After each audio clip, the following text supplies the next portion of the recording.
ರಕ್ತದೋಕುಳಿಯನ್ನ ನಡೆಸಿದ್ದಾರೆ ಉಗ್ರರು.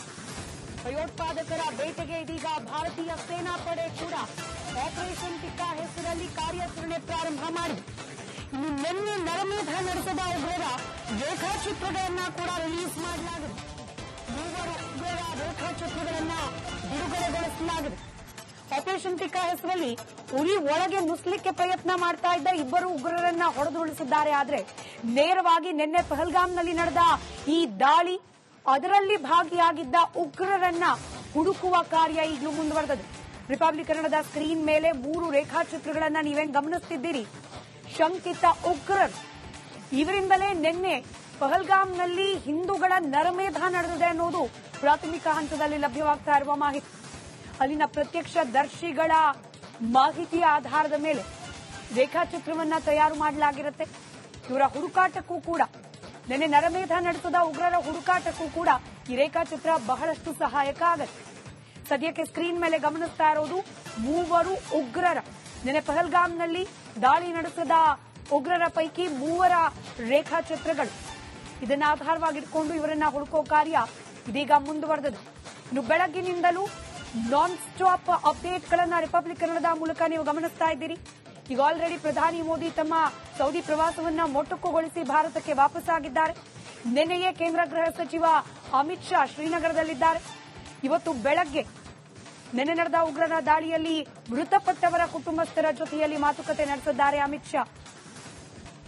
ಅದರಲ್ಲೂ ಪ್ರಮುಖವಾಗಿ ಕರ್ನಾಟಕದ 3, ಶಿವಮೊಗ್ಗ ಮೂಲದ ಮಂಜುನಾಥ್ ರಾವ್, ಬೆಂಗಳೂರಿನ ಮಧುಸೂದನ್ ರಾವ್, ಬೆಂಗಳೂರಿನ ಭರತ್ ಭೂಷಣ್, ಈ 3 ಮೃತದೇಹವನ್ನ ಅವರ ಕುಟುಂಬಸ್ಥರು ಯಾರಿದ್ದಾರೆ ಕಾಶ್ಮೀರದಲ್ಲಿ ಅವರ ಸಹಿತವಾಗಿ ವಾಪಸ್ ಕರೆತರೋ ಜವಾಬ್ದಾರಿಯನ್ನ ರಾಜ್ಯ ಸರ್ಕಾರ ಸಚಿವ ಸಂತೋಷ್ ಲಾಡ್ ಅವರ ಹೆಗಲಿಗೆ ವಹಿಸಿದೆ. ಅಮಿತ್ ಶಾ ಅವರು ಸ್ಥಳ ಪರಿಶೀಲನೆ ಮಾಡ್ತಾ ಇದ್ದಾರೆ. ಈಗಾಗಲೇ ಬ್ರೇಕಿಂಗ್ ಅನ್ನು ಸರಿ ಮಾಡ್ಕೊಳ್ಳಿ, ಈಗಾಗಲೇ ತನಿಖೆಯನ್ನ ಚುರುಕುಗೊಳಿಸಲಾಗಿದೆ. ಪಹಲ್ಗಾಮ್ಗೆ ಗೃಹ ಸ್ವರ್ಗದಲ್ಲಿ ಅಕ್ಷರಶಃ ರಕ್ತದೋಕುಳಿಯನ್ನ ನಡೆಸಿದ್ದಾರೆ ಉಗ್ರರು. ಭಯೋತ್ಪಾದಕರ ಬೇಟೆಗೆ ಇದೀಗ ಭಾರತೀಯ ಸೇನಾ ಪಡೆ ಕೂಡ ಆಪರೇಷನ್ ಟಿಕ್ಕಾ ಹೆಸರಲ್ಲಿ ಕಾರ್ಯಾಚರಣೆ ಪ್ರಾರಂಭ ಮಾಡಿದೆ. ಇನ್ನು ನಿನ್ನೆ ನರಮೇಧ ನಡೆಸಿದ ಉಗ್ರರ ರೇಖಾಚಿತ್ರಗಳನ್ನ ಕೂಡ ರಿಲೀಸ್ ಮಾಡಲಾಗಿದೆ. ಮೂವರು ಉಗ್ರರ ರೇಖಾಚಿತ್ರಗಳನ್ನ ಬಿಡುಗಡೆಗೊಳಿಸಲಾಗಿದೆ. ಆಪರೇಷನ್ ಟಿಕ್ಕಾ ಹೆಸರಲ್ಲಿ ಉರಿ ಒಳಗೆ ನುಸ್ಲಿಕ್ಕೆ ಪ್ರಯತ್ನ ಮಾಡ್ತಾ ಇದ್ದ ಇಬ್ಬರು ಉಗ್ರರನ್ನ ಹೊಡೆದುರುಳಿಸಿದ್ದಾರೆ. ಆದರೆ ನೇರವಾಗಿ ನಿನ್ನೆ ಪಹಲ್ಗಾಮ್ನಲ್ಲಿ ನಡೆದ ಈ ದಾಳಿ, ಅದರಲ್ಲಿ ಭಾಗಿಯಾಗಿದ್ದ ಉಗ್ರರನ್ನ ಹುಡುಕುವ ಕಾರ್ಯ ಈಗಲೂ ಮುಂದುವರೆದಿದೆ. ರಿಪಬ್ಲಿಕ್ ಕನ್ನಡದ ಸ್ಕ್ರೀನ್ ಮೇಲೆ 3 ರೇಖಾಚಿತ್ರಗಳನ್ನ ನೀವೇನ್ ಗಮನಿಸುತ್ತಿದ್ದೀರಿ. ಶಂಕಿತ ಉಗ್ರರು, ಇವರಿಂದಲೇ ನಿನ್ನೆ ಪಹಲ್ಗಾಮ್ನಲ್ಲಿ ಹಿಂದೂಗಳ ನರಮೇಧ ನಡೆದಿದೆ ಅನ್ನೋದು ಪ್ರಾಥಮಿಕ ಹಂತದಲ್ಲಿ ಲಭ್ಯವಾಗ್ತಾ ಇರುವ ಮಾಹಿತಿ. ಅಲ್ಲಿನ ಪ್ರತ್ಯಕ್ಷದರ್ಶಿಗಳ ಮಾಹಿತಿಯ ಆಧಾರದ ಮೇಲೆ ರೇಖಾಚಿತ್ರವನ್ನ ತಯಾರು ಮಾಡಲಾಗಿರುತ್ತೆ. ಇವರ ಹುಡುಕಾಟಕ್ಕೂ ಕೂಡ, ನಿನ್ನೆ ನರಮೇಧ ನಡೆಸಿದ ಉಗ್ರರ ಹುಡುಕಾಟಕ್ಕೂ ಕೂಡ ಈ ರೇಖಾಚಿತ್ರ ಬಹಳಷ್ಟು ಸಹಾಯಕ ಆಗುತ್ತೆ. ಸದ್ಯಕ್ಕೆ ಸ್ಕ್ರೀನ್ ಮೇಲೆ ಗಮನಿಸ್ತಾ ಇರೋದು 3 ಉಗ್ರರ, ನಿನ್ನೆ ಪಹಲ್ಗಾಮ್ನಲ್ಲಿ ದಾಳಿ ನಡೆಸಿದ ಉಗ್ರರ ಪೈಕಿ 3 ರೇಖಾಚಿತ್ರಗಳು. ಇದನ್ನ ಆಧಾರವಾಗಿಟ್ಕೊಂಡು ಇವರನ್ನ ಹುಡುಕೋ ಕಾರ್ಯ ಇದೀಗ ಮುಂದುವರೆದಿದೆ. ಇನ್ನು ಬೆಳಗ್ಗಿನಿಂದಲೂ ನಾನ್ ಸ್ಟಾಪ್ ಅಪ್ಡೇಟ್ಗಳನ್ನ ರಿಪಬ್ಲಿಕ್ ಕನ್ನಡದ ಮೂಲಕ ನೀವು ಗಮನಿಸ್ತಾ ಇದ್ದೀರಿ. ಈಗ ಆಲ್ರೆಡಿ ಪ್ರಧಾನಿ ಮೋದಿ ತಮ್ಮ ಸೌದಿ ಪ್ರವಾಸವನ್ನ ಮೊಟಕುಗೊಳಿಸಿ ಭಾರತಕ್ಕೆ ವಾಪಸ್ಸಾಗಿದ್ದಾರೆ. ನಿನ್ನೆಯೇ ಕೇಂದ್ರ ಗೃಹ ಸಚಿವ ಅಮಿತ್ ಶಾ ಶ್ರೀನಗರದಲ್ಲಿದ್ದಾರೆ. ಇವತ್ತು ಬೆಳಗ್ಗೆ ನಿನ್ನೆ ನಡೆದ ಉಗ್ರರ ದಾಳಿಯಲ್ಲಿ ಮೃತಪಟ್ಟವರ ಕುಟುಂಬಸ್ಥರ ಜೊತೆಯಲ್ಲಿ ಮಾತುಕತೆ ನಡೆಸಿದ್ದಾರೆ ಅಮಿತ್ ಶಾ. ಅದರಲ್ಲೂ ಪ್ರಮುಖವಾಗಿ ಕರ್ನಾಟಕದ 3, ಶಿವಮೊಗ್ಗ ಮೂಲದ ಮಂಜುನಾಥ್ ರಾವ್, ಬೆಂಗಳೂರಿನ ಮಧುಸೂದನ್ ರಾವ್, ಬೆಂಗಳೂರಿನ ಭರತ್ ಭೂಷಣ್, ಈ 3 ಮೃತದೇಹವನ್ನ ಅವರ ಕುಟುಂಬಸ್ಥರು ಯಾರಿದ್ದಾರೆ ಕಾಶ್ಮೀರದಲ್ಲಿ ಅವರ ಸಹಿತವಾಗಿ ವಾಪಸ್ ಕರೆತರೋ ಜವಾಬ್ದಾರಿಯನ್ನ ರಾಜ್ಯ ಸರ್ಕಾರ ಸಚಿವ ಸಂತೋಷ್ ಲಾಡ್ ಅವರ ಹೆಗಲಿಗೆ ವಹಿಸಿದೆ. ಅಮಿತ್ ಶಾ ಅವರು ಸ್ಥಳ ಪರಿಶೀಲನೆ ಮಾಡ್ತಾ ಇದ್ದಾರೆ. ಈಗಾಗಲೇ ಬ್ರೇಕಿಂಗ್ ಅನ್ನು ಸರಿ ಮಾಡ್ಕೊಳ್ಳಿ, ಈಗಾಗಲೇ ತನಿಖೆಯನ್ನ ಚುರುಕುಗೊಳಿಸಲಾಗಿದೆ. ಪಹಲ್ಗಾಮ್ಗೆ ಗೃಹ ಸ್ವರ್ಗದಲ್ಲಿ ಅಕ್ಷರಶಃ ರಕ್ತದೋಕುಳಿಯನ್ನ ನಡೆಸಿದ್ದಾರೆ ಉಗ್ರರು. ಭಯೋತ್ಪಾದಕರ ಬೇಟೆಗೆ ಇದೀಗ ಭಾರತೀಯ ಸೇನಾ ಪಡೆ ಕೂಡ ಆಪರೇಷನ್ ಟಿಕ್ಕಾ ಹೆಸರಲ್ಲಿ ಕಾರ್ಯಾಚರಣೆ ಪ್ರಾರಂಭ ಮಾಡಿದೆ. ಇನ್ನು ನಿನ್ನೆ ನರಮೇಧ ನಡೆಸಿದ ಉಗ್ರರ ರೇಖಾಚಿತ್ರಗಳನ್ನ ಕೂಡ ರಿಲೀಸ್ ಮಾಡಲಾಗಿದೆ. 3 ಉಗ್ರರ ರೇಖಾಚಿತ್ರಗಳನ್ನ ಬಿಡುಗಡೆಗೊಳಿಸಲಾಗಿದೆ.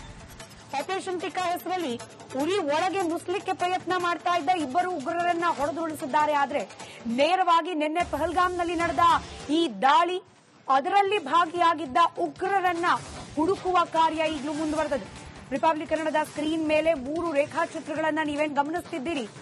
ಶಂಕಿತ ಉಗ್ರರು, ಇವರಿಂದಲೇ ನಿನ್ನೆ ಪಹಲ್ಗಾಮ್ನಲ್ಲಿ ಹಿಂದೂಗಳ ನರಮೇಧ ನಡೆದಿದೆ ಅನ್ನೋದು ಪ್ರಾಥಮಿಕ ಹಂತದಲ್ಲಿ ಲಭ್ಯವಾಗ್ತಾ ಇರುವ ಮಾಹಿತಿ.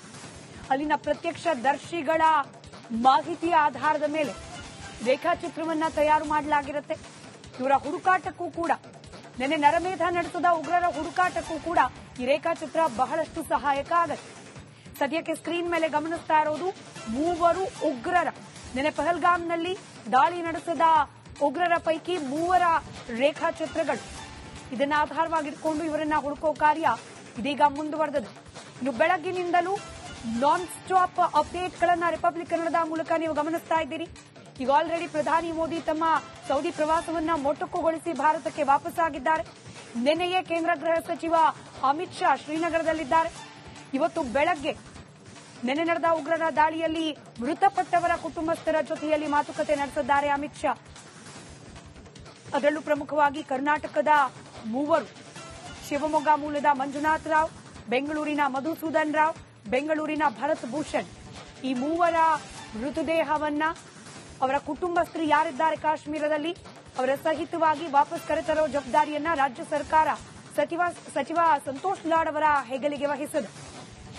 ಅಮಿತ್ ಶಾ ಅವರು ಸ್ಥಳ ಪರಿಶೀಲನೆ ಮಾಡ್ತಾ ಇದ್ದಾರೆ. ಈಗಾಗಲೇ ಬ್ರೇಕಿಂಗ್ ಅನ್ನು ಸರಿ ಮಾಡಿಕೊಳ್ಳಿ. ಈಗಾಗಲೇ ತನಿಖೆಯನ್ನ ಚುರುಕುಗೊಳಿಸಲಾಗಿದೆ. ಪಹಲ್ಗಾಮ್ಗೆ ಗೃಹ ಸ್ವರ್ಗದಲ್ಲಿ ಅಕ್ಷರಶಃ ರಕ್ತದೋರ್ಪುಳಿಯನ್ನ ನಡೆಸಿದ್ದಾರೆ ಉಗ್ರರು. ಭಯೋತ್ಪಾದಕರ ಬೇಟೆಗೆ ಇದೀಗ ಭಾರತೀಯ ಸೇನಾ ಪಡೆ ಕೂಡ ಆಪರೇಷನ್ ಟಿಕ್ಕಾ ಹೆಸರಲ್ಲಿ ಕಾರ್ಯಾಚರಣೆ ಪ್ರಾರಂಭ ಮಾಡಿದೆ. ಇನ್ನು ನಿನ್ನೆ ನರಮೇಧ ನಡೆಸಿದ ಉಗ್ರರ ರೇಖಾಚಿತ್ರಗಳನ್ನ ಕೂಡ ರಿಲೀಸ್ ಮಾಡಲಾಗಿದೆ. ಉಗ್ರರ ರೇಖಾಚಿತ್ರಗಳನ್ನ ಬಿಡುಗಡೆಗೊಳಿಸಲಾಗಿದೆ. ಆಪರೇಷನ್ ಟಿಕ್ಕಾ ಹೆಸರಲ್ಲಿ ಉರಿ ಒಳಗೆ ನುಸ್ಲಿಕ್ಕೆ ಪ್ರಯತ್ನ ಮಾಡ್ತಾ ಇದ್ದ ಇಬ್ಬರು ಉಗ್ರರನ್ನ ಹೊಡೆದುರುಳಿಸಿದ್ದಾರೆ. ಆದರೆ ನೇರವಾಗಿ ನಿನ್ನೆ ಪಹಲ್ಗಾಮ್ನಲ್ಲಿ ನಡೆದ ಈ ದಾಳಿ, ಅದರಲ್ಲಿ ಭಾಗಿಯಾಗಿದ್ದ ಉಗ್ರರನ್ನ ಹುಡುಕುವ ಕಾರ್ಯ ಈಗಲೂ ಮುಂದುವರೆದಿದೆ. ರಿಪಬ್ಲಿಕ್ ಕನ್ನಡದ ಸ್ಕ್ರೀನ್ ಮೇಲೆ 3 ರೇಖಾಚಿತ್ರಗಳನ್ನ ನೀವೇನ್ ಗಮನಿಸುತ್ತಿದ್ದೀರಿ.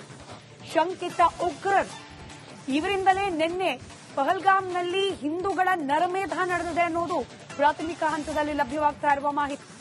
ಅಲ್ಲಿನ ಪ್ರತ್ಯಕ್ಷದರ್ಶಿಗಳ ಮಾಹಿತಿಯ ಆಧಾರದ ಮೇಲೆ ರೇಖಾಚಿತ್ರವನ್ನ ತಯಾರು ಮಾಡಲಾಗಿರುತ್ತೆ. ಇವರ ಹುಡುಕಾಟಕ್ಕೂ ಕೂಡ, ನಿನ್ನೆ ನರಮೇಧ ನಡೆಸಿದ ಉಗ್ರರ ಹುಡುಕಾಟಕ್ಕೂ ಕೂಡ ಈ ರೇಖಾಚಿತ್ರ ಬಹಳಷ್ಟು ಸಹಾಯ